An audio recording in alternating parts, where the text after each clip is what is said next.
this was really a page turner for me. I was really curious how this is conveyed. I like the idea of being able to be a family uh, story and being able to do all of this without being obvious. I mean, the trick to entertainment is to get your message across without sounding like a message.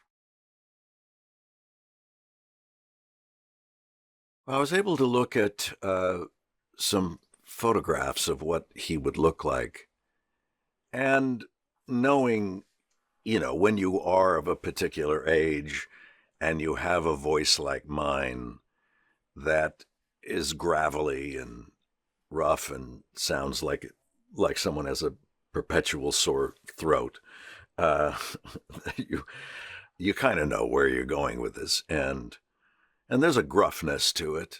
There's a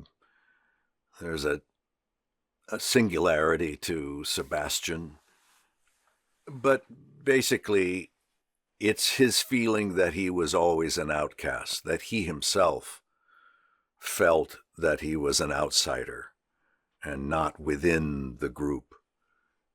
And that's a lonely feeling to have. So you just think of those times when you didn't feel like you were part of a group or that you were being excluded in any situation. Could be family, could be at school, could be friends. And if you're just thinking that, that's all you really need to do.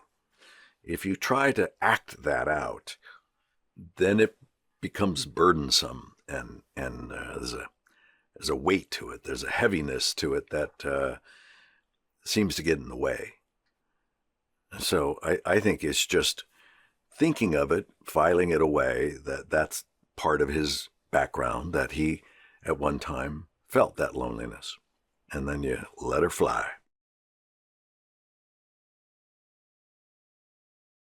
Friendships, trust, faith, courage. And those are all really strong themes to explore. And it's also tolerance and acceptance of people or animals, in this case, that may be different than you, and what you can learn from them, and the different essence of culture that different entities provide. And so on that kind of overarching, viewpoint, it was something that I just kept leaning in. She is just a brilliant performer, insightful and creative and sensitive, and brings all of that to it. So knowing her voice in my head as I'm playing opposite, because we're doing these in a silo when we do animation voice recording, we're not with the other actors. But you're able to hear the voice of that performer if you're so lucky, as I am. And I heard Julia's voice in my head, and the vulnerability that she always brings to a character, and I go, oh, I feel like it's going to go this way with her. Oh, and then it's an ebb and flow then throughout the scene, and so it's not just the appreciation of the two characters of Lily and Sebastian, but also of Julia and Bryan, and what we imagine that relationship would be. In this case, sort of mentor-mentee kind of thing, with almost like a lost daughter type of thing, in a way it felt to me.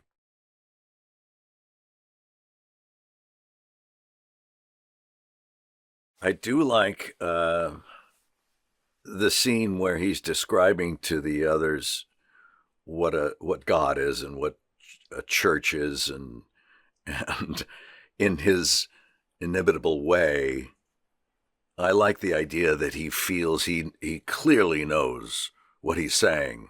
And obviously, he clearly doesn't know what he's saying, but it's the interpretation of it. It's almost childlike. Yes. And this thing is called a church, and in it lives someone named God. And so he tries to sound authoritative, but I like the element that he's convincing them, but our audience will not be convinced that he knows what's what. That's a fun scene. It was challenging to me to think, okay, how do you convey that as an animated character? And the reality is that an actor approaches the character, whether it's animated or live action, in the same way. You have to develop the character. You have to understand what it is you're trying to say and convey to the audience and have them really understand you, in order to get that across when you're standing in front of a microphone, usually with my eyes closed, and to be able to send out that message. And then you have to rely, of course, on your director and your producers to be able to make adjustments here and there, because they know the work better than anyone. And you pivot, you make your adjustments. You have to stay kind of fluid in that. It can't be too rigid in what you thought you were going to do. So it's a nice time. I enjoy doing that kind of work.